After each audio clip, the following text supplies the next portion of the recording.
네, 안녕하세요. 자, 이제 보실 내용은 3.1운동과 대한민국 임시정부에 대해서 살펴보도록 하겠습니다. 1919년 3월 1일 날, 종로의 그 탑골공원에서 독립선언문이 이제 낭독이 되죠. 태화관에서 이제 그 민족대표 33인 이제 낭독을 하고, 그 탑골공원에서 또 이제 낭독이 되는데, 자, 이 3.1운동이 국내에서 뿐만이 아니라 전 세계 방방곳곳으로 이제 확산이 되지 않습니까? 그 전 세계에서 이제 우리나라의 대한독립 만세를 외치는 이런 모습들을 이제 볼 수 있는데, 자, 만주라든지 연해주 또는 뭐 중국 건네 또는 이 일본, 미국 지역, 자, 이 지역 방방곳곳에서 자, 우리 만세 시위가 열렬하게 전개가 되었다라는 걸 이해하시면 되겠습니다. 자, 이 3.1운동이 어쨌든 3.1운동이죠. 1919년이요. 1919년 3.1운동. 얼마 전에 그 신문 기사에서 보니까 여론조사를 했는데 3.1운동의 의미에 대해서 잘 모르는 학생들이 굉장히 많다라고 이야기를 하더라고요. 개인적으로 좀 안타까웠는데, 이 3.1운동, 우리나라 그 민족 최대의 민족 독립운동이었었던 이 3.1운동을 반드시 좀 알아두셨으면 좋겠습니다. 어떤 학생은 3.1운동을 3.1운동 이렇게 읽는 학생들도 있다라고 얘기해요. 참 참담한데 어쨌든 이 3.1운동이 되겠습니다. 이 3.1운동 이후에 자, 대한민국 임시정부가 있죠?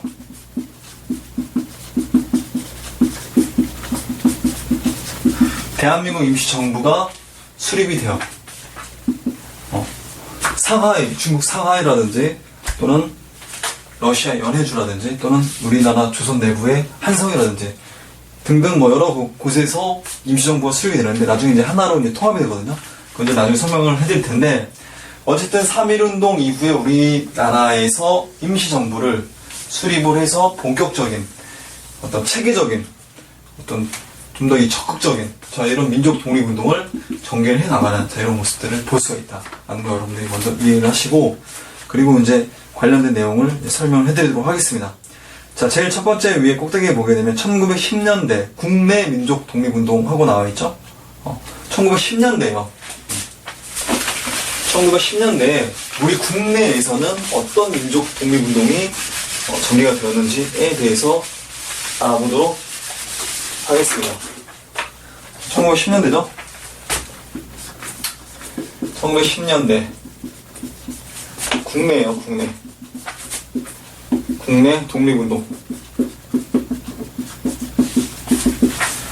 3.1운동 이전이죠? 1919년 이전에 국내 독립운동에 대해서 이제 설명해 드릴 텐데, 자, 의병 활동이 계속해서 지속이 되기도 했었어요.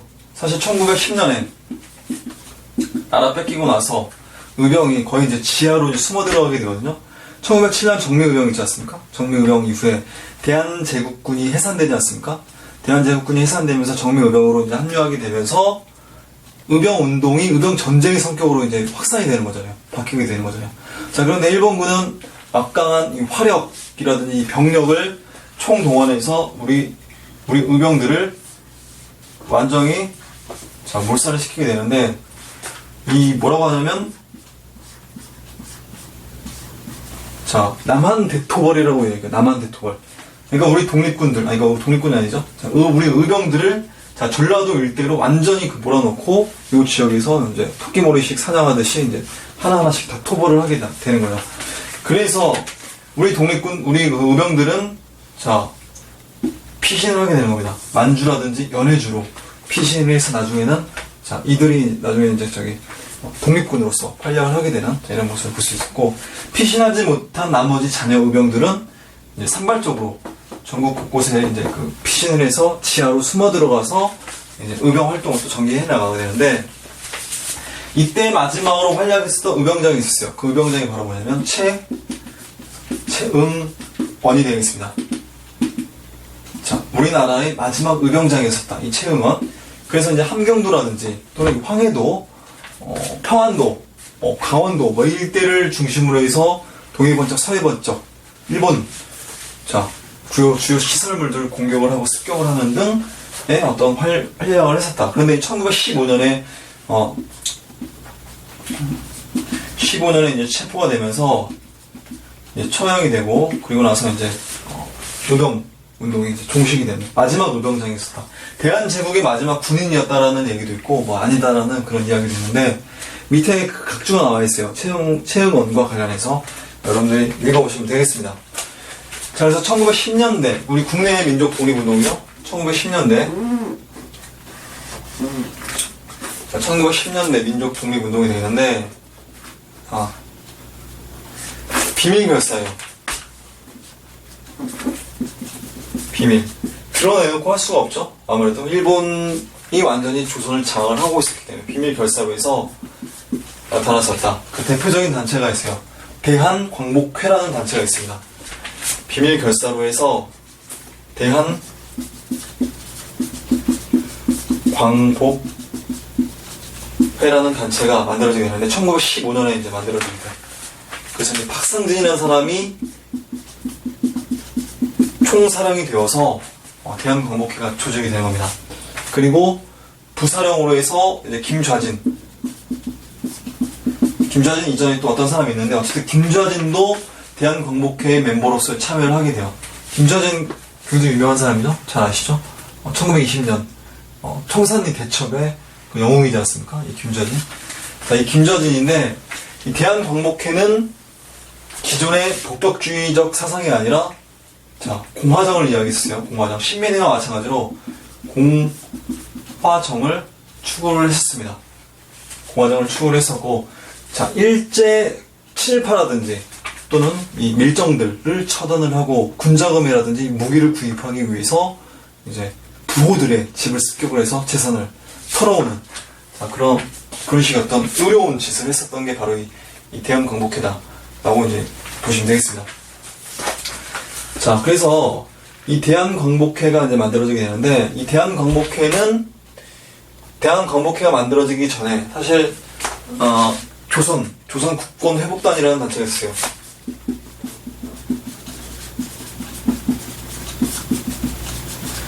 조선 국권회복단이라는 단체가 있었고, 그리고 이제 풍기광복단이라는 단체가 있었는데, 조선 국권회복단은 이거는 애국계몽 계열이에요. 애국계몽이면 싸우자가 강하겠습니까? 아니면은 힘을 기르자가 강하겠습니까? 선성장하고 나중에 독립을 하자 라고 하는 게 이 애국계몽 계열의 입장이었었고, 그 다음에 의병 계열이 먼저 싸우고 나서 이제 독립을 건설을 하자, 선독립 후 건설, 이 입장이 바로 이 의병 계열이지 않습니까? 의병 계열인데, 이 풍기광복단의 주축 멤버가 대한광복회로 이제 들어오게 되고, 조선국권회복단의 일부 강경 세력이 대한광복회로 들어와서 통합이 되었다라는 것도 여러분들이 참고적으로 이해하시면 되겠습니다. 그래서 그 내용들이 밑에 나와 있어요. 자, 비밀결사잖아요. 자, 일제 강력한 무단 통치로 의병 투쟁이 한계에 도달하고, 자, 지식인 교사, 학생, 종교인이 규합을 해서 농민 노동자 등과 연결했었다. 그래서 의병 계열이 있었고, 그리고 계몽주의 계열이 있었죠. 애국계몽 단체들. 그 대표적인 게 조선 국권 회복단이 있었고, 그리고 또 애국계몽 계열로 기성단이라든지 조선산직 장려계, 그 다음에 송죽회 이런 단체들이 있었다는 것도 이해하시면 되겠습니다. 이 기성단은 경성고보, 경성고등보통학교를 얘기하죠. 지금의 경기고등학교가 되는데, 이 지금의 경기고등학교의 학생들이라든지 또는 이 교사들이 주축 멤버가 되어서 만들어진 독립운동 단체였다라고 이해하시면 되겠습니다. 조선산직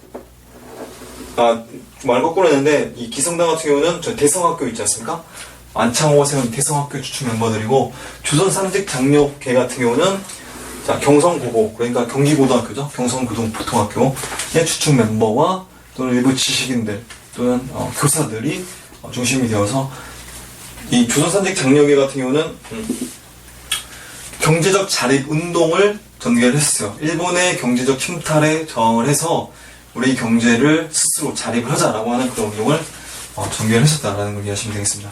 그리고 이제 송죽회 이런 단체들이 있는데, 이 송죽회 같은 경우는 평양에서 1913년에 조직이 되는데, 숭의여학교의 그 주축 멤버들, 학생이나 교사들이 규합을 해서 비밀 결사로 만들어진 단체다 라고 여러분들이 이해하시면 되겠습니다. 의병계열에는 독립의금부가 있는데요. 자, 독립의금부는 좀 중요한 포인트라고 여러분들이 기억을 해두실 필요가 있습니다. 자, 의병계열에는 자, 풍기광복단이 있었고, 그 다음에 독립의군부가 있어요. 이거는 이제 뭐라고 해야 되냐면 복벽이에요. 복벽. 복벽을 이야기를 합니다. 자, 여기는 공화정이잖아요. 여기는 복벽이잖아요. 좀 대립하는 그런 관계라고 볼 수 있죠. 독립의군부 같은 경우는. 그래서 고종 임금, 고종 황제의 밀지를 받아요. 누가 받냐면 임병찬이라는 사람이 받습니다.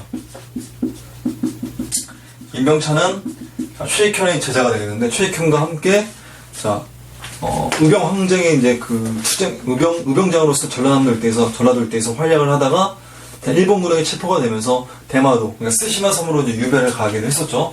그 임병찬이에요.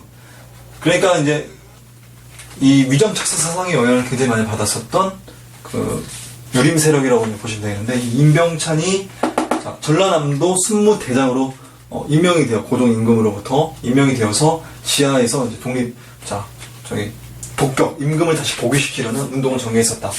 이 복벽이라는 말은 임금 벽자를 얘기하죠. 임금을 다시 복위시키겠다는 얘기인데, 우리 뭐 노론 벽파니, 시파니 뭐 이런 얘기 하지 않습니까? 그 벽파할 때 그 벽이라고 보시면 되겠습니다. 그래서 자, 조선 국권 반환 요구서를 조선 총독이었었던 대러시 총독에게 보내기도 하고, 그리고 또 전국 360여 곳에서 이제 동시에 전화를 해서 자, 반환을 요구하는 항의 전화를 하려고 했었어요. 그런데 이게 이제 발각이 되면서 어쨌든 자, 1914년에 임병찬이 체포가 되고 이제 검은도로 유배를 가서 거기서 이제 생을 이제 마감하는 자, 이런 안타까운 모습을 볼 수가 있습니다. 어쨌든 복벽주의는 자, 실패로 돌아가게 되었다 라는 걸 이해하시면 되겠습니다. 그리고 뭐 민단조합, 뭐 풍기광복단은 여기 설명해드렸었죠. 자, 이러한 단체들이 의병계열이 있었다라는 걸 이해하시면 되겠습니다. 자, 그리고 그 밑에 이제 국내 조직의 활용 내용, 대한광복회에 설명해드렸었죠. 박상진을 중심으로 개편, 1915년에 일반 부호로부터 거둔 자금으로 무장을 준비하고 친일 부호를 처단하고 남만주, 북만주에 사관학교를 세워 사관을 양성한다. 이 남만주, 북만주 일대 이 김좌진이 파견이 되어서 김좌진을 중심으로 해서 이 사관학교가 만들어지게 되었다는 걸 이해하시면 되겠습니다. 자, 의인은 복벽주의 청산과 공화주의가 등장하게 되었다는 걸 이해하시면 되겠고, 독립의군부 제가 설명해드렸었죠. 그리고 그 밑에 이제 조선국권회복단이 바로 이 단체가 되겠습니다. 애국계몽 단체라고 보시면 돼. 일부 세력이 대한광복회에 흡수가 되었다는 걸 이해하시면 되겠습니다. 자, 경북지방의 유생들이 만든 항일 비밀 결사 조직이에요. 단군을 받들고 일제로부터 국권 회복을 내세우고 3.1 운동에 참여하기도 했었어요. 그리고 상하이의 대한민국 임시정부가 상하이에도 나중에 1919년 4월경에 만들어지게 되거든요. 자, 그리고 군자금을 송금을 하고 파리 강화회의에 제출된 독립청원서, 이 독립청원서를 이제 파리 강화회의에 이제 작성을 해서 보내주게 되거든요. 이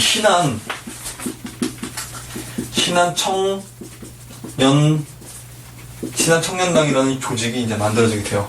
이게 이제 그 여운형이라는 사람에 의해서 이제 만들어지게 되는데, 여운형이라는 사람이 굉장히 유명한 사람이에요.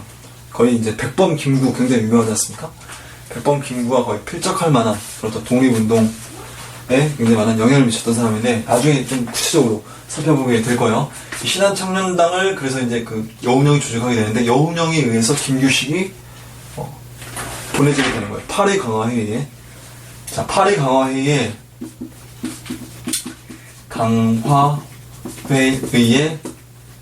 자, 김규식이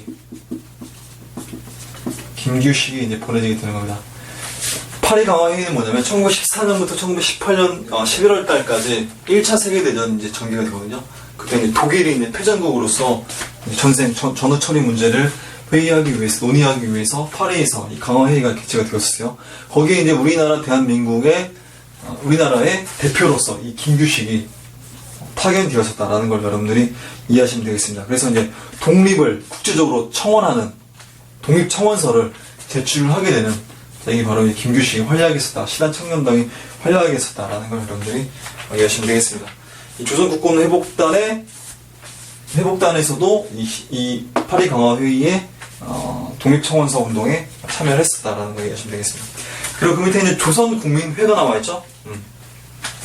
자, 평양 숭실학교의 기독교 청년 학생층을 중심으로 조직된 단체다. 공화주의를 표방했는데, 자, 이 조선국민회의 특징이 뭐냐면, 대조선국민군단이라는 조직이 있어요. 박용만이라는 사람이 하와이에서 조직한 이 무장 독립단체예요. 그러니까 무장이라는 얘기는 군사, 훈련도 하고, 무기도 구입을 해서, 이제, 무력을 통해서 이제 독립을 이제 하려고 했었던, 그 박용만이 만드는 단체라고 볼 수 있는데, 이승만하고 이제 친구가 이제 박용만인데, 대조선국민공단 내부에서 이제 좀 알력 관계가 있어서 이승만과 좀 사이가 멀어지기도 해요, 어쨌든. 자, 조선국민회가 그 대조선국민군단의 조선지부의 역할을 했었다라고 보시면 되겠습니다. 그래서 이제 군자금을 모금을 하고, 이제 무기를 이제 구입을 하는 등 적극적인 어떤 의병투쟁과 관련된 비슷한 이런 활동들을 하기도 했었다라는 걸 여러분들이 이해를 하시면 되겠는데, 1918년경에 이제 이게 발각이 돼요. 이 발각이 되면서 자, 조직이 이제 와해가 되는 자, 이런 안타까움을 볼 수가 있습니다. 자, 그 다음 페이지 보도록 하겠습니다. 그 다음 페이지 보시게 되면, 그래서 조선 독립전쟁론에 기초하여서 무기도 구입을 하고, 그래서 무기를 구입하려면 어디가 이제 좀 유리하겠습니까? 간도나 또는 이 중국 일대에서 주로 이제 무기를 수입을 하지 않습니까? 이쪽과 이제 주로 연결되어 있었고, 그 다음에 조선 산직 장려계에 대해서 이제 보도록 하겠습니다. 이 경성고보예요. 경성고등보통학교, 지금의 경기고등학교가 되겠는데, 자, 이들의 교사들이라든지, 이 경성고보의 교사들이라든지 또는 학생들이 주축이 되어서 경제적 자립 운동을 전개를 했었다. 그로 인해서 국권을 회복하려고 했었다라는 걸 이해하시면 되겠습니다. 자, 1917년에 이게 이제 이 조직이 일부 인사들이 이제 대거 이제 체포가 되면서 일망타진되는, 와해가 되는, 무너지게 되는 자, 이런 모습, 안타까운 모습을 볼 수가 또 있었습니다. 자, 이러한 독립단체들, 자, 우리 국내 조직들이죠. 이런 국내 독립운동들이 1919년 3.1운동 이전까지 이렇게 목숨을 바쳐가면서 자기 한 목숨 아깝지 않게 이렇게 활동을 했었다라는 걸 여러분들이 반드시 좀 기억을 하셨으면 좋겠습니다. 그래서 이런 의병 활동과 비밀결사의 활동은 나중에 1919년 3.1운동이 열렬하게 전개가 되는데 굉장히 중요한 역할을 했었다라는 걸 여러분들이 이해하시면 되겠습니다.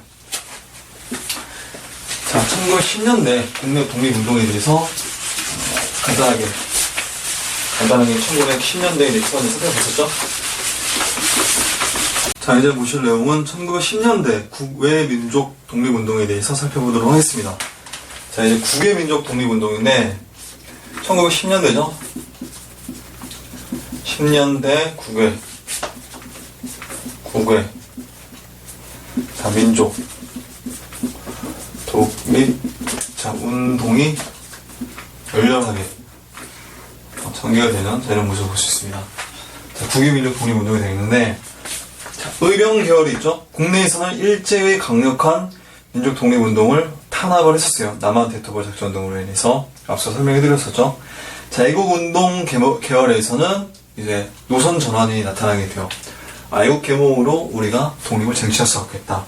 자, 의병 전쟁과 같은 이 독립 전쟁론이 제기가 되면서 만주, 연해주, 미주 일대에서 군사력을 좀 더 보다 확대시키고 양성하는 이런 모습을 이제 볼 수가 있습니다.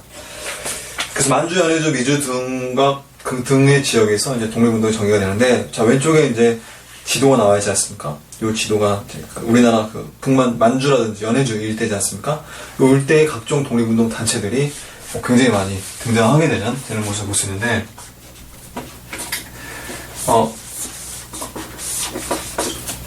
자, 요 일대가 이제 북간도지 않습니까? 여기가 이제 서간도가 되겠고, 여기가 이제 연해주가 되겠죠? 자, 요 일대의 각각의 지역에 독립운동 단체들이 만들어지게 되는 이런 모습들을 살펴보도록 하겠습니다. 먼저 이제 서간도를 먼저 보시게 될 텐데, 서간도가 되겠죠? 서간도. 이 지역인데, 이 지역이 특히 요 일대, 여기가 이제 그 삼원보라는 지역이에요. 여기가 굉장히 그 독립운동 그 단체의 중심점, 핵심적인 위치를 차지하는 곳이라고 보시면 되겠습니다. 이 유화현, 이 삼원보라는 동네가 되겠는데, 여기에 이제 대표적인 독립운동 단체가 있어요. 자치기구로서 이제 경학사라는, 서간도 삼원보에 이제 경학사라는 자치기구가 만들어지게 돼요. 1911년에. 그리고 이제 신흥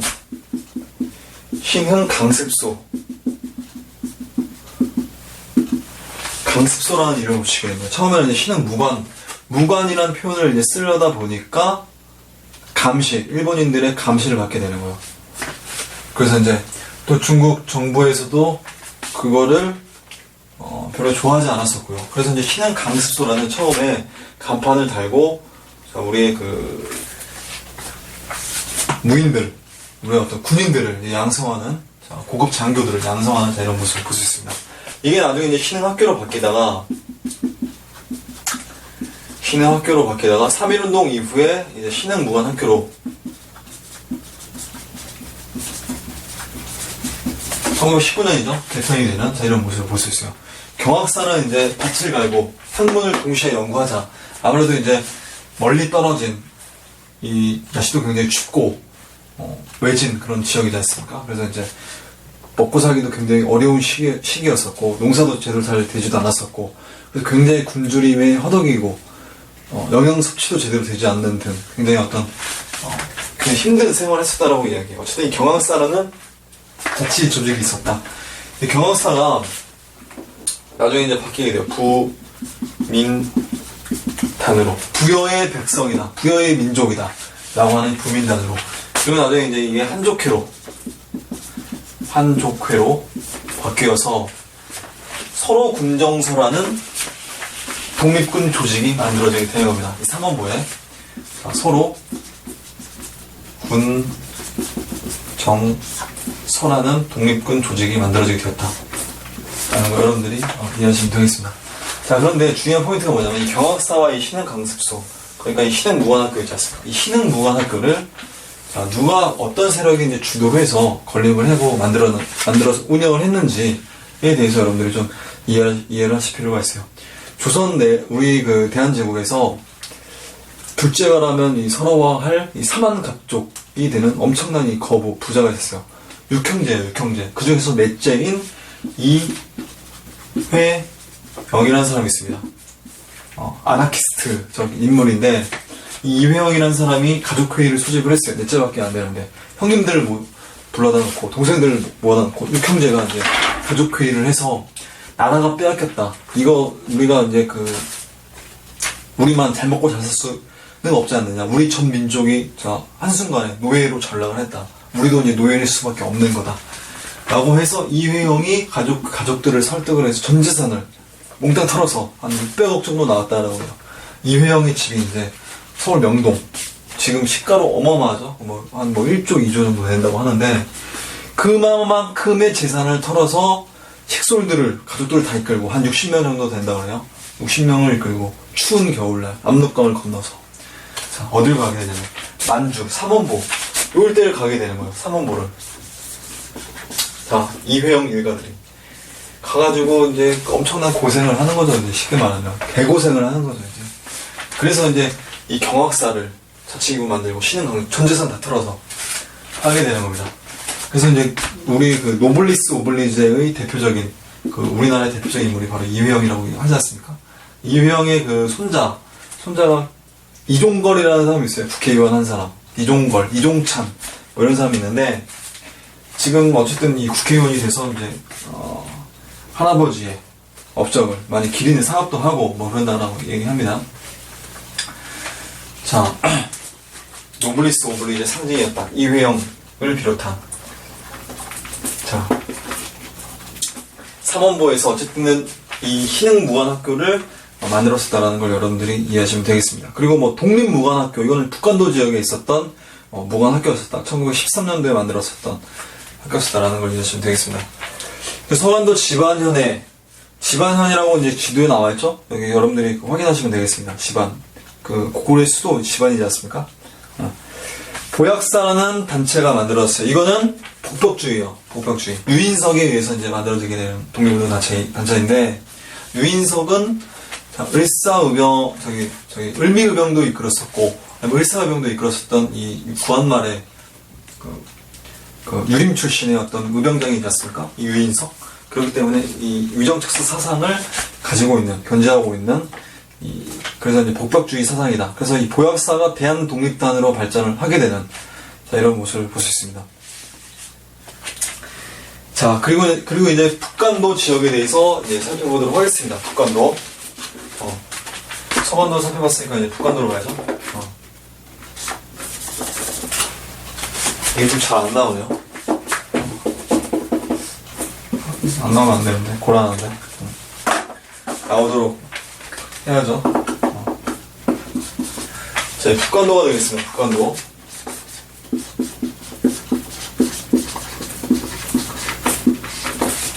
북간도. 자, 요즘은 이제 북간도지 않습니까? 용정이라든지, 뭐, 길림이라든지, 뭐, 한흥동, 뭐 이런 동네가 있어요. 왕청. 자, 이런 동네에, 독립운동 기지가 이제 만들어지게 되는, 자, 이런 모습을 볼 수 있는데, 독립군 기지가 한흥동, 밀산부 한흥동에 만들어지기도 했었어요.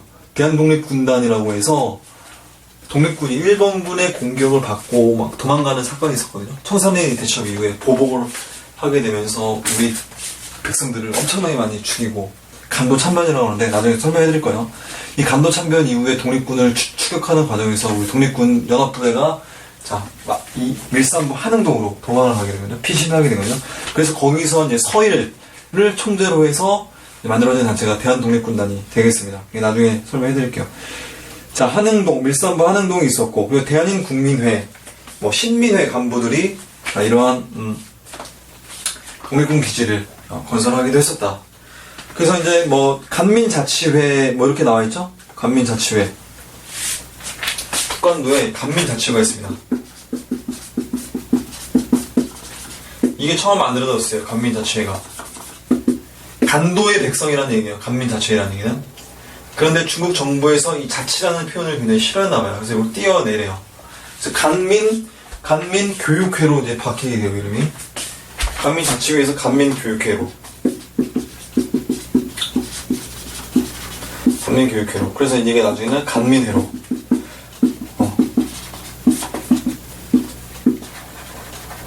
간민회를 이끌었던 그 대표적인 지도자가 김야견이라는 사람이 있습니다. 김야견. 간도 지역에서 주로 이제 활동을 하면서 독립운동을 이끌었던 사람이에요. 김야견.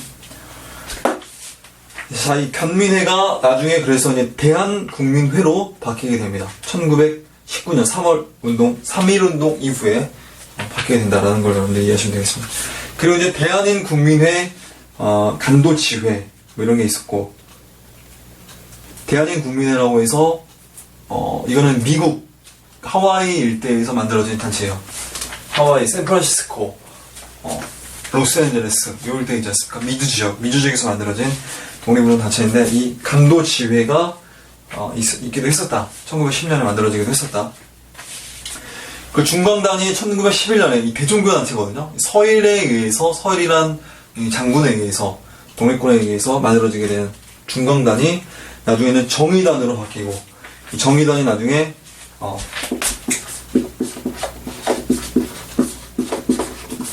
자, 중광단 있지 않습니까?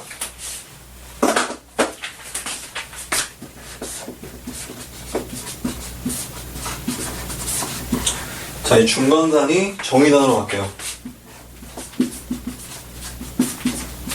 이 정의단이, 자, 군정회로 바뀌게 되는데, 이 군정회가 바로 북로군정서군이 되겠습니다. 자, 이 중광단 처음에 제가 뭐라고 했습니까? 대종교 단체라고 얘기했었잖아요. 그래서 이제 북로군정서군은 대종교적 성격을 주로 많이 띄고 있었다라는 걸 여러분들 이해하시면 되겠습니다. 이 북로군정서군의 총사령관이 나중에 이제 김전의 장군이 되겠는데, 이 김전의 장군이 청산리 대첩을 이끌게 되면서 일본군에게 엄청난 대승을 거두는, 자, 이런 모습을 나중에 또 설명을 또 해드릴게요. 자, 그럼 학교는 간민교육회라고 해서 이제 서전서숙, 명동학교, 자, 소전서숙이 1906년에 자, 만들어지게 돼요. 서전서숙이 1906년 이상설에 의해서 1906년부터 1907년까지 이상설에 의해서 만들어지게 된 민족학교라고 보시면 되겠습니다. 자, 그런데 이 서전서숙이 이상설은 그 헤이그 특사로 굉장히 유명하죠. 그 연해주를 이제 망명을 해서 나중에 이제 뭐 골석 재판도 받아서 이제 사형도 온 거 같고 나중에 이제 연해주 일대를 중심으로 해서 독립운동을 활발하게 전개했었던 인물인데 이 서전서숙이 나중에 없어지게 되고 그리고 이제 명동학교로 계승이 돼요. 명동학교가 이제 1908년에 건립이 돼요. 이건 이제 김야견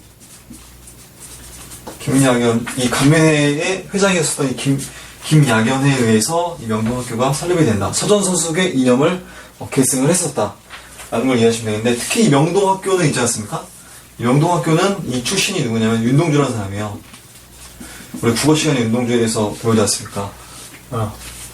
그래서 이제 서시라는 시가 굉장히 또 유명하잖아요. 하늘을 오르라 한 점 부끄러워 먹기를 바람에 있는 잎새도 나는 괴로워했다. 뭐 이런 시가 있지 않습니까? 이런 시라든지 그래서 이제 윤동주가 이 명동 소학교 출신이에요. 소학교 출신이고 그리고 이제 은진중학교라는 중학교를 다녔었고 그리고 지금 연세대학교의 연인 전문학교를 졸업하고 나서 그 일본에 유학을 가게 되죠. 일본 그 대학교에 이제 도시사 대학교인가 거기 다니게 되는데 그때 이제 독립운동을 하다가 일본에 의해서 이제 치안유지법으로 체포가 돼요. 그래서 이제 후쿠오카 형무소로 이제 끌려가게 되는 겁니다. 이 윤동주가 29인가의 젊은 나이에 옥사를 하게 돼요. 거기서 이제 사망을 하게 되는데 그 한간에 의하면 이 생체 실험으로 마루타라고 얘기하죠. 그 생체 실험으로 그 일본군에 의해서 이제 죽임을 당했다는 그런 이야기가 있습니다. 자, 어쨌든 이 명동학교에서 이러한 독립운동가들도 저항 시인도 등장을 했었다. 라는 것도 이해하시면 되겠습니다. 민족교육과 군사교육을 실시하고 독립운동 요원을 양성했었다. 우리나라 광복을 해방을 보지 못하고 안타깝게 해방 몇 개월 전에 바로 죽거든요. 좀만 참았으면 이제 해방까지 이제 볼 수 있었는데 안타깝게 죽었습니다. 자, 그리고 이제 러시아 연해주 지방의 독립운동 기지에 대해서 이제 보도록 하겠습니다. 북한도 지역과는 이제 살펴봤고요. 자, 일단 연해주 일대의 독립운동 기지. 자, 연해주 독립군 기지는 신안촌이라고 이야기해요. 블라디보스토크 있지 않습니까? 여기 지도에 나와있죠. 여기를 이제 신안촌이라고 얘기해요. 우리 한민족들이 대거 건너와서 마을을 이루고, 그래서 이제 대규모 인구가 굉장히 많이 늘어나는 이런 모습을 볼 수 있어요. 그래서 이제 요 지역을 중심으로 해서 독립운동 기지가 굉장히 많이 건설되는 이런 모습을 볼 수 있습니다. 자, 그 다음 페이지 보도록 하겠습니다. 한민회가 있어요. 한민회. 자, 1905년에 한국인 자치기구로서 한민학교를 설립을 하고 해조신문과 대동공보를 발행하기도 했었다. 연해주 지역에 이제 한민회가 있었다. 자, 라는 것도 이해하시면 되고, 그 다음에 성명회가 있었다. 성명회가 1910년에 한일 강제병합이죠. 한일 합방이 아니라 한일 강제병합 또는 뭐 한일 병탄이라는 표현이 보다 이제 좀 더 정확한 표현이라고 볼 수 있죠. 한일 병탄. 한일 병탄에 강제로 집어삼켰다는 표현이 한일 병탄이지 않습니까? 한일 병탄의 부당성을 각국 정부에다 호소를 했었다. 자, 일본 제국주의가 러시아에 항의해서 이게 1910년에 성명회가 해체가 되고, 건업회가 이제 또 등장을 하게 돼요. 건업회가 등장했었다. 그러니까 실업을 권하는 단체였다고 보시면 돼요. 그러니까 실업을 권하는 단체로 위장을 해서 독립운동을 했었던 단체다라고 여러분들이 이해하시면 되겠습니다. 신안촌의 의병계열과 계몽계열이 합작을 해서 만들어진 단체가 권업회가 되겠습니다. 그 밑에 이제 그 각주가 나와 있는데 여러분들 읽어보시면 되겠습니다. 그리고 이제 광복회가 있어요. 광복회. 광복회가 1912년에 무장투쟁론에 입각하여 독립운동을 전개했었다. 신채호와 이동휘 중심이 되어서 국내 독립운동 단체와 연계가 되면서 활동을 했었다. 자, 그리고 주역이 뭐냐면 대한광복군 정부예요. 자, 대한광복군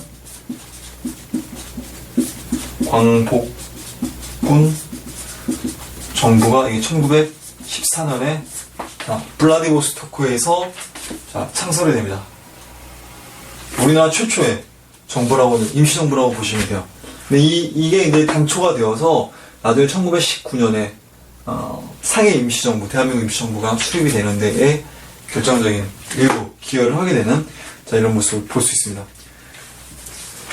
자, 최초의 임시정부고 이상설과 이동휘가 정통령 그리고 부통령이 되는 망명정부의 효시다. 임시정부에 나중에 1919년에 만들어지게 되는 임시정부의 단초가 되었다. 이 이상설이 계속 등장을 하게 되죠.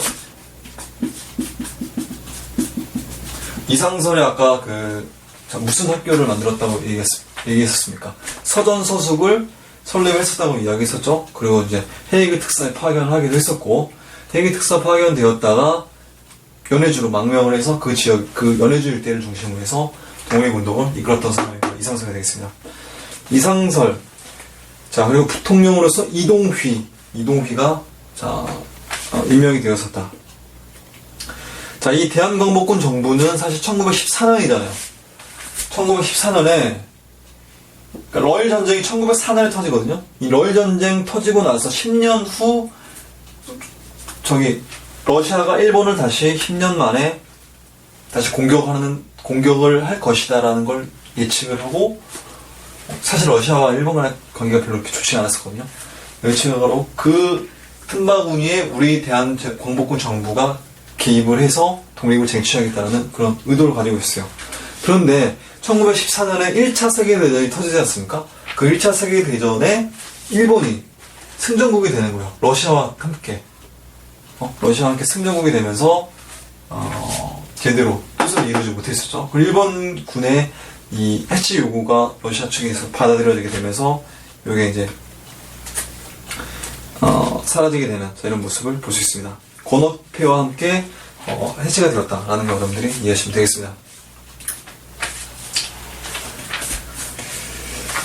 자, 군사활동을 보도록 하겠습니다. 의병부대 편성과 국내 진공 작전이 있었어요. 연해주 일대에서. 자, 간도관리사 이범윤이 1906년에 블라디보스토크로 망명을 하게 되는 이런 모습을 볼 수 있죠.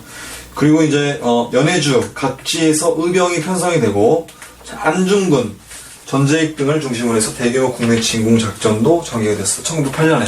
그러니까 대한제국이 망하기 전이죠. 대한의군의 참모 중장으로서 이제 이토 히로부미를 사살하기도 했었던 이 안중근이 한경도 일대의 일부 지역을 이제 국내 진공 작전을 수행하기도 했었다는 걸 이해하시면 되겠습니다.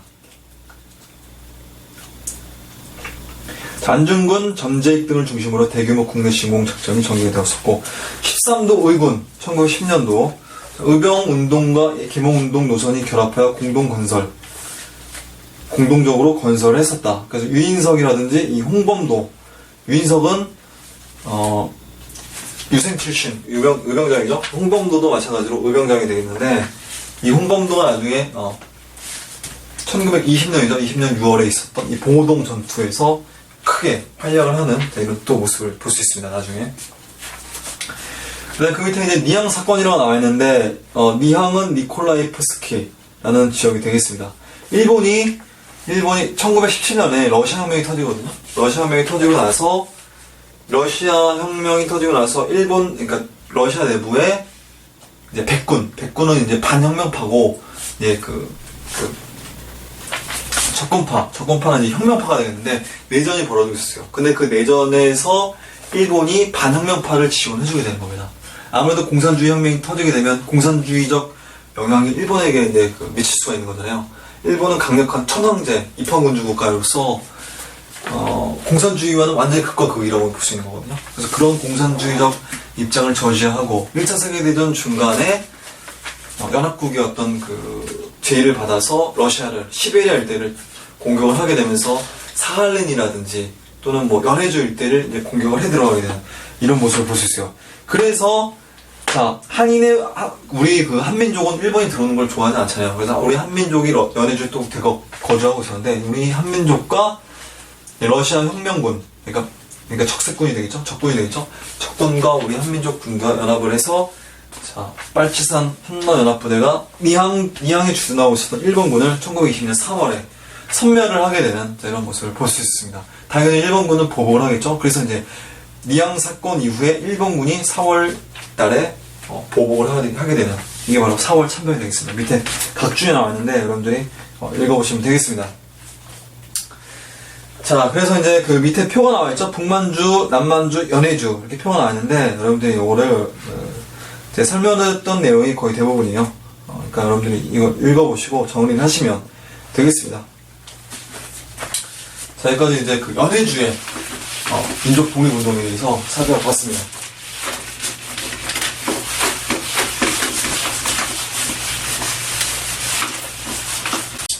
자, 이제 보실 내용은 중국 관내의 독립운동에 대해서 살펴보도록 하겠습니다.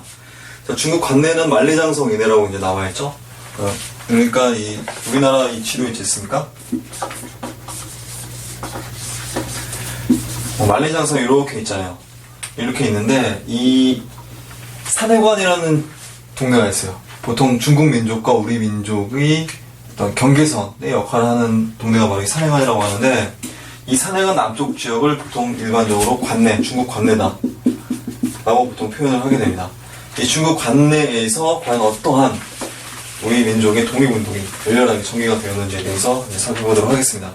자, 우리 교재에 보시게 되면 이 동제사라고 나와있죠? 동제사가 창립이 돼요. 1912년에.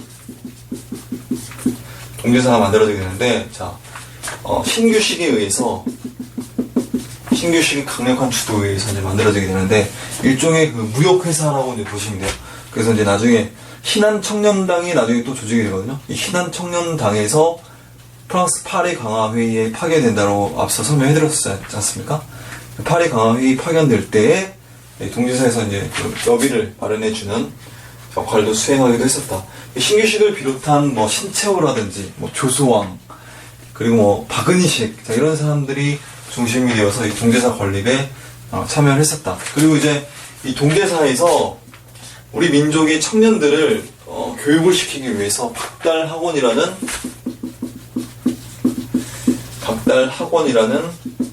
교육기관을 운영을 하기도 했었다라는 것도 여러분들이 이해하시면 되겠습니다. 그래서 이제 우리나라 그 대통령이 있었죠. 윤보선이라는 이 독립운동가 겸 정치인 이 대통령이기도 했었는데, 박정희 대통령이랑 뭐 대통령 선거도 하기도 했었죠. 예전에.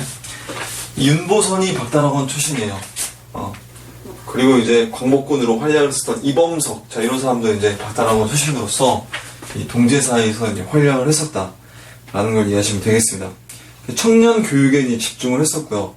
그리고 이제 1차 만국 사회당 대회, 이게 1917년에 스웨덴, 스톡홀름에서 이제 열리게 되는데, 여기에 이제 대표단을 파견 계획을 수립을 하기도 했었다라는 걸 여러분들이 이해하시면 되겠습니다. 이 신규식은 그래서 어쨌든 간에, 동제사 창립에 이제 주도적 역할을 하게 되는데, 신규식은 중국 혁명이 일어나지 않습니까? 1911년에 이제 신해혁명이 일어나게 되는데, 손문이라고 얘기죠. 손문과 함께 같이 참여해서 신규식도 중국 혁명에 동참하는 이런 큰 역할을 맡기도 했었습니다. 그래서 이제 손문과도 굉장히 교류가 깊었고, 중국 그 혁명 주도 세력과도 어느 정도 일정 정도 교분이 있었던 사람으로서, 그래서 중국에서 활동하기에 이 신규식의 영향력이 있었기 때문에 어느 정도 가능했다라는 그런 이야기도 있습니다. 어쨌든 신규식이 있었고, 그리고 뭐 신채호라든지 또는 박은식, 조소왕 이런 사람들이 동참을 해서 동제사에서 활약을 했었다. 특히 신규식의 조카뻘 되는 사람이 바로 이 신채호가 되겠죠. 신채호, 우리 민족주의 역사학의 어떤 그 가장 강력한 역할을 수행했었던 역사학자 겸 이 독립운동가가 바로 신채호가 되겠죠. 자, 박달학원을 성립을 시키고 1차 만국사회당 대회 대표단을 파견했었다라는 걸 여러분들이 이해하시면 되겠습니다. 자, 그 다음 페이지 보도록 하겠습니다. 다음 페이지 보시게 되면, 자, 1915년에 북경에서, 중국의 수도가 이제 북경이죠, 베이징이죠. 신한혁명당이,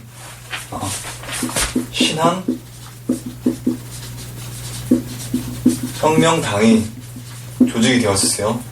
처음에는 복벽주의였습니다. 복벽주의. 무엇이 되죠? 임금을 다시 복위시키기 위한 복벽주의에서 출발했었어요. 그래서 이제 복벽주의였는데, 이 복벽주의의 무모함, 복벽주의의 부질없음을 이제 깨닫게 되고, 자, 황제의 주권 포기 선언을 하게 되는 거예요. 그래서 이제 대동단결 선언으로 나아가게 되는 겁니다. 이게 굉장히 중요한 포인트죠. 대동단결 선언. 이게 1917년에 있었습니다. 이 대동단결 선언에서 삼보를 포기했다라고 얘기해요. 우리 대한제국 마지막 황제, 이 융희 황제지 않습니까? 융희 황제. 그러니까 순종이 되겠죠.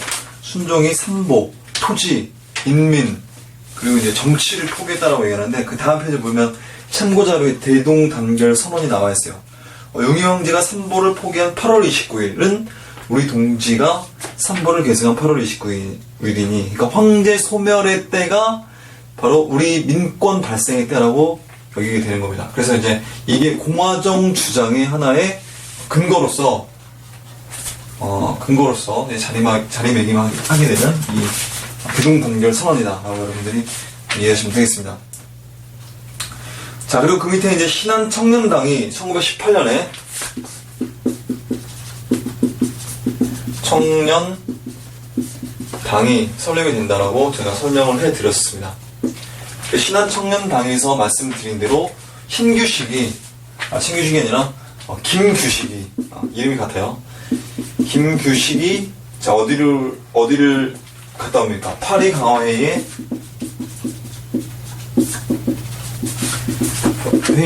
자, 우리 민족의 대표단으로 파견되는 자, 이런 모습을 볼 수가 있었어요. 이 파리 강화회의는 1차 세계대전 이후 전후 처리 문제를 가지고, 자, 국가들끼리 이제 논의를 하던 그런 장소였었죠. 회의장이었었죠. 신한청년단이 그래서 이제 이 여운형에 의해서 이제 조직이 되는데, 아까 설명해드렸었죠. 여운형에 의해서 조직이 되는데, 당수가 이제 여운형이에요.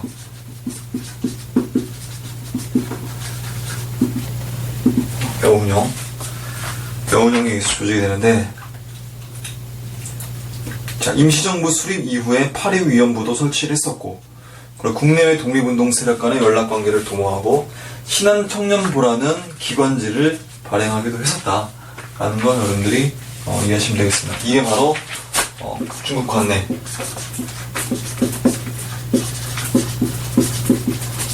중국 관내의 독립운동이었었다. 독립운동의 내용이었었다라고 여러분들이 이해하시면 되겠습니다. 자, 그 다음에 보실 내용은 이제 미주 지역이 되겠습니다. 미주 지역. 자, 이 미주 지역에는 하와이의 신민회가 있죠. 1903년에. 1907년에 있었던 공화정을 주장했었던 그 신민회가 아니라 그 이전에 미국으로 건너왔었던 사람들 중에서 최초로 만들어진 재미 한인 단체라고 보시면 되겠습니다. 신민회가 있고, 그 다음에 한인 협상이라고 되어 있는데 협상이 아니라 한인 합성협회가 1907년에 조직이 되었습니다. 홍원이라는 사람에 의해서 조직이 되었다. 자, 그리고 샌프란시스코에서는 안창호가 공립협회를 성립을 합니다. 공립협회. 자, 이거 안창호에 의해서 공립협회가 설립이 되었었다. 그래서 이제 지속적으로 우리 한인들이 미국으로 유입이 되지 않습니까? 특히 샌프란시스코에서 거기서 이제 교육을 가르친다거나 또는 이제 그 치안을 담당한다거나 라고 하는 이 교육 계몽 운동에 주로 이제 전개를 했었다. 독립군 창설, 그런 독립군 기지 창설 운동도 이제 전개를 했었고요. 자, 한인합성협회와, 그리고 아까 앞서 이제 한인합성협회라고 설명해드렸잖아요.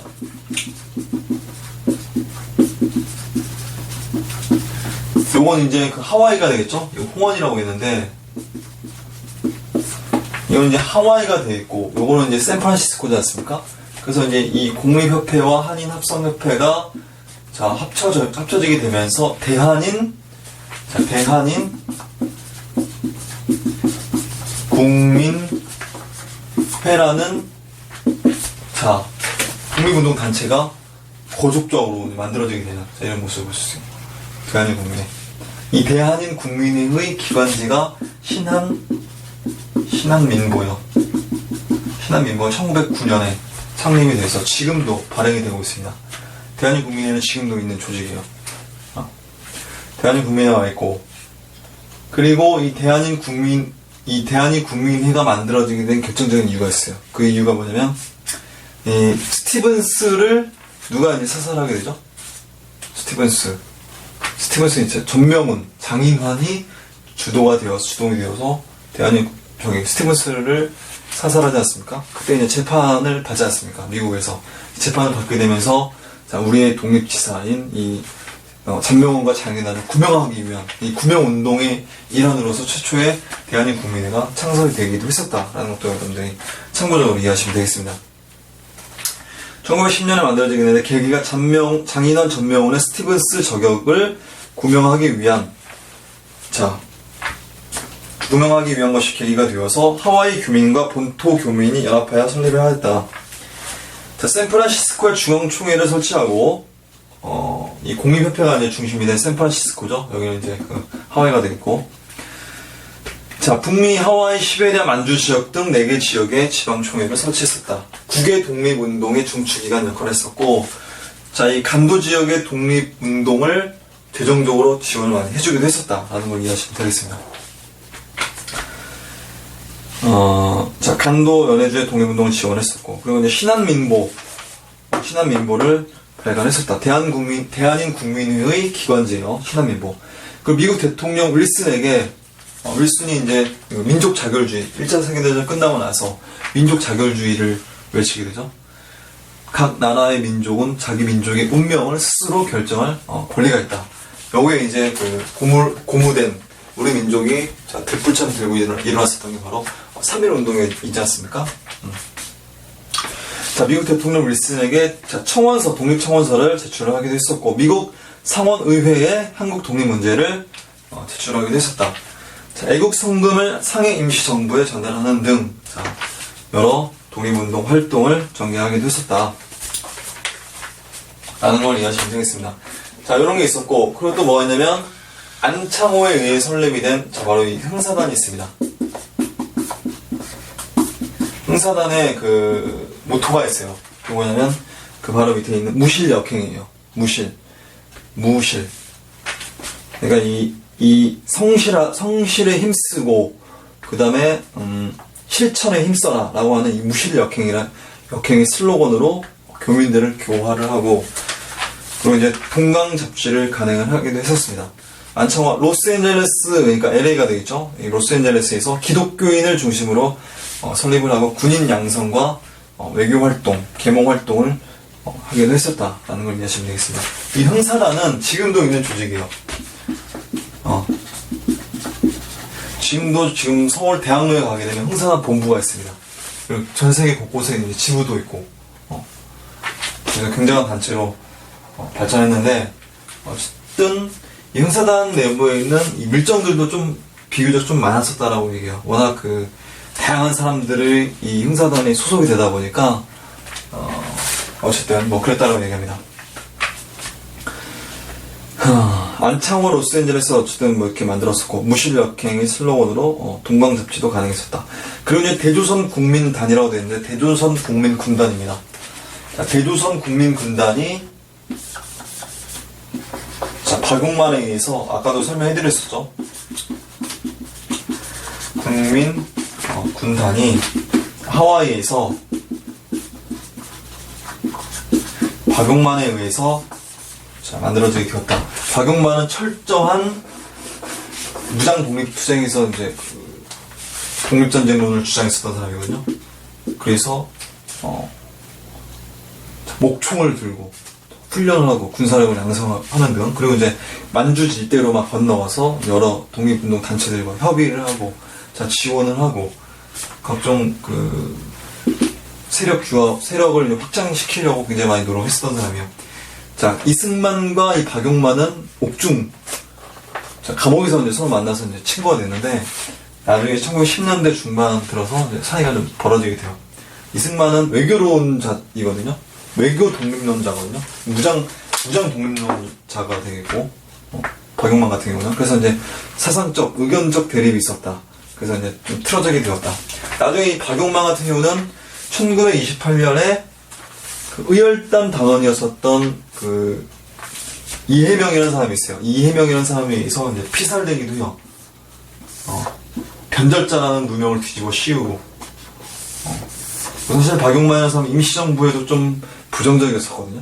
그래서 그런 여러 가지 이유들도 있었고, 그래서 어쨌든 오해를 불러일으켜서 그리고 이제 조선 총독이라든지 또는 일본의 그 어떤 주요한 인사들을 만나고 오는 그 과정이 이제 노출되면서 그냥 오해를 불러일으키기도 했었다는 걸 참고적으로 이해하시면 되겠습니다. 자, 군사훈련 실시하여 군사를 양성하기도 했었다. 그리고 일본에서도 이제 그 민족 독립운동이 전개되는데 동아동맹회가 있었다. 그리고 조선 유학학생 학우회가 있었다. 학지광이라는 이 기관지를 발표하기도 했었다. 합법단체였었다.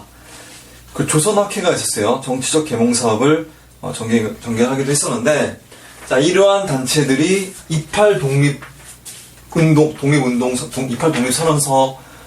이제 그때 이제 낭독을 하게 되거든요. 28 독립운동의 기반이 되기도 했었다. 그러니까 3월 1일 날 3.1 운동이 전개되지 않습니까? 그 3월 1일 이전에 2월 8일 날 28 독립선언서를 먼저 낭독을 해요. 학생들이.